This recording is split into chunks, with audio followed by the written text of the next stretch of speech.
l'avant, oui. Merci beaucoup pour tous ce bain d'emprunt dans lequel effectivement il faut que nous-mêmes on sache, je ne sais pas de quelle manière, mais enfin on doit être capable de le faire, de faire la part des choses entre l'emprunt qui est un enrichissement et tout à fait indispensable à la vitalité même de la langue, et l'emprunt qui au contraire va porter des traces de rapports qui sont des rapports profondément, je dirais, je n'aime pas trop l'expression, mais enfin des rapports quand même de domination, et qui sont très particuliers. Et à quel moment vous avez un tout petit peu évoqué, au XIXe siècle, finalement on ne se posait pas trop de problèmes. Et comment se fait-il effectivement qu'à un moment donné, on a fini par se poser des problèmes. Et je vois après comment on réagit avant-hier dans l'édition du monde, le monde des livres, qui est sorti tout à l'heure, je crois te dire, à propos de l'invasion de termes finalement en anglais, et pas de termes en fait, c'est pas des termes, c'est même pas les emprunts, alors là pour le coup c'est une utilisation de formulation complètement anglophone dans un salon du livre. Avec l'utilisation notamment, il y en a pas mal d'autres, le young adulte, etc. Mais ça me fait penser à l'année dernière à propos du slogan pour les Jeux Olympiques, où il y a quand même une réaction assez forte, avec un relatif soutien quand même d'une certaine partie de l'opinion publique. Ce texte, c'était comme for sharing, quelque chose comme ça. J'ai oublié comment made for sharing, c'est ça. Et là, en fait, on n'est plus dans une sorte de dynamique linguistique, une sorte de fécondation mutuelle, on est tout à fait dans quelque chose d'une autre nature. Non, il y a quelque chose qui me choque aussi beaucoup, et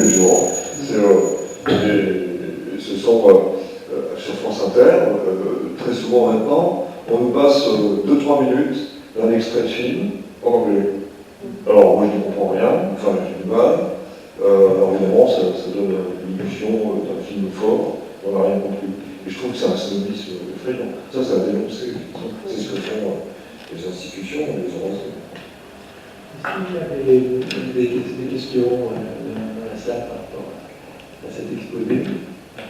Marianne Derret en premier.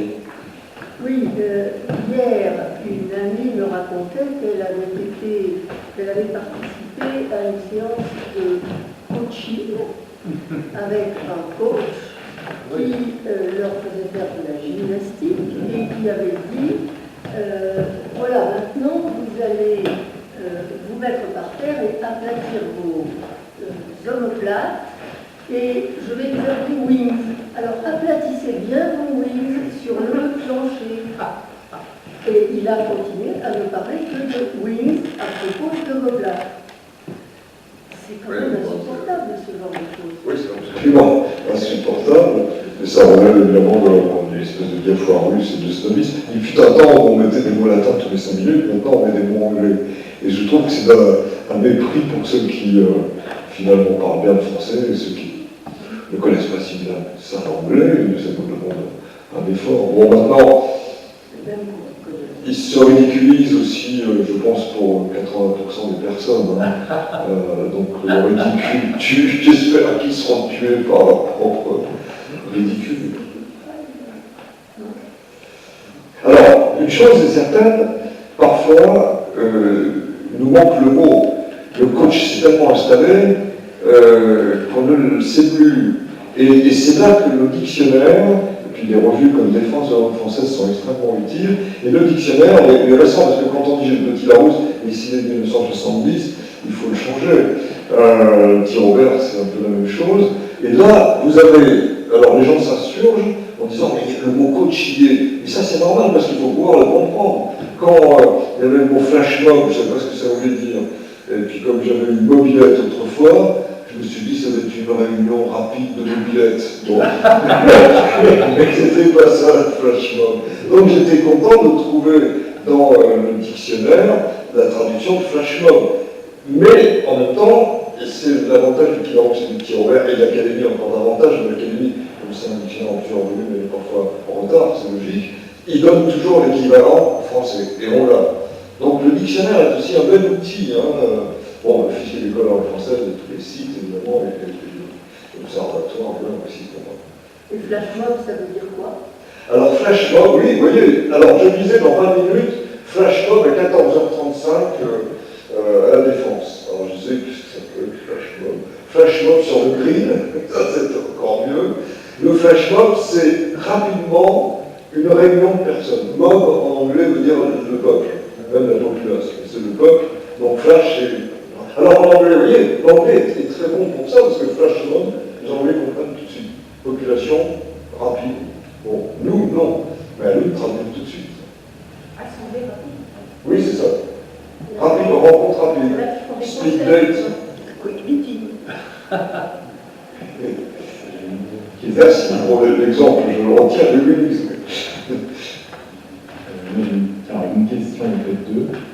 Savoir si, d'abord, est-ce qu'on peut parler d'un taux d'acceptabilité ou quelque chose comme ça? Parce que quand vous dites, il y a un moment où effectivement trop c'est trop, est-ce que d'un point de vue linguistique, par rapport à, je ne sais pas si on peut parler de l'intégrité du monde ou pas, est-ce qu'il y a, selon vous, quelque chose de l'ordre du quantitatif qui est jouable? Ça, c'est la première chose. Peut-être la deuxième question, peut-être la première, je ne sais rien. Comment est-ce qu'on pourrait justifier, parce que avoir un automatisme de défense, c'est très bien, comme je l'ai dit, mais comment est-ce qu'on pourrait le justifier auprès finalement des gens, leur dire oui, c'est important de faire attention à ça, et puis comment est-ce que vous verriez la chose? Je ne sais pas, vous le faites vous, au quotidien, mais comment est-ce qu'on peut passer sur quelque chose d'un peu de l'ordre du c'est important et finalement il y a quelque chose de vital. Voilà. Comment est-ce qu'on pourrait le formuler? C'est ma question. Alors, ce sont d'excellentes questions et des réponses très difficiles. La première, c'est qu'il y a eu des études qui ont été faites sur 10 ans dans le monde, des mots anglais qui entraient, un peu comme Madame Donné, Wings ou des choses de ce type, et combien en restait au bout de 10 ans. Et apparemment, 90% des mots disparaissaient. Donc, si vous voulez, il y a bien une sorte d'aspect, je dirais, connotatif, snob étant un mot, mais prétentieux, qui s'installe, mais qui disparaît aussi. Donc, il y a cet aspect-là dans le monde. Maintenant, là où je trouve que c'est inquiétant, c'est dans des domaines, parce que dans le langage général, il y a un effet de mode, et les mots entrent et disparaissent. Il y en a quelques-uns qui restent. Mais là où c'est inquiétant, c'est dans les domaines professionnels. Où là, alors notamment dans tout ce qui est publicité, etc., il semble bon d'utiliser des mots anglais, de marteler comme si on possédait. Alors, ma réponse est presque provocante. Je dirais que bien connaître l'anglais, c'est aussi bien utiliser le français. Et si vous voulez, l'un n'empêche pas l'autre.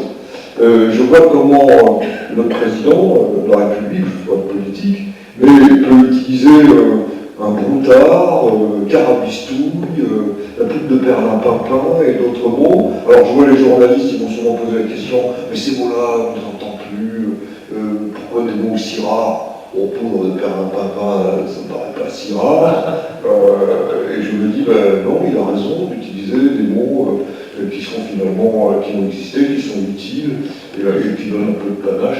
Et ça n'empêche pas de parler en anglais directement à un président des États-Unis, pour montrer que je joue très bien l'anglais, mais il y a la langue française.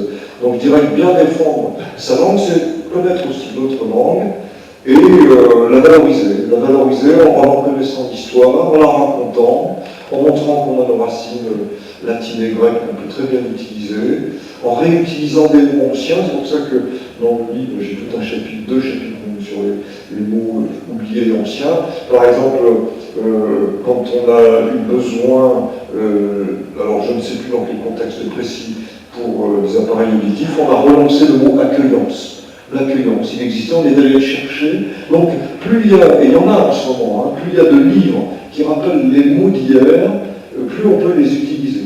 Je vois Xavier Darcos, on a écrit un petit mot, c'est notre président, charmant, et il a relevé un des mots dans le livre, que je montrais comme étant oublié, mais il a relevé acquoiser. Acquoiser, c'était rendre quoi? Calmer. Bon, en disant, on a bien besoin de ce mot, accoiser. Oui, pourquoi n'accoiserait-on pas? Et l'autre jour, j'avais le mot à poursuivre. Alors, à poursuivre, je me suis rendu compte qu'il m'aurait servi de temps en temps, mais il a été oublié dans la langue. À poursuivre, c'est quand vous avez quelqu'un devant vous, vous le suivez, mais vous allez le rattraper. Ça m'est arrivé dans le RER, un jour, il y avait une grève, et j'ai pu reconnaître une collègue de Cergy de loin, et je l'ai suivie comme ça, je l'ai suivi.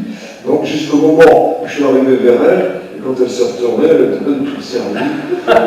J'étais pas dans la bonne direction. Bon. Mais à suivre, repérer les mots d'hier, parfois je vois dans les commissions, on oublie le stock qu'on devrait l'avoir, ce stock. Il y en a des dictionnaires maintenant de ça. Je prends un autre mot, désinquiéter. On le disait au 19e. La rousse d'époque. Je me désinquiète, ou désinquiéter les gens, pourquoi pas.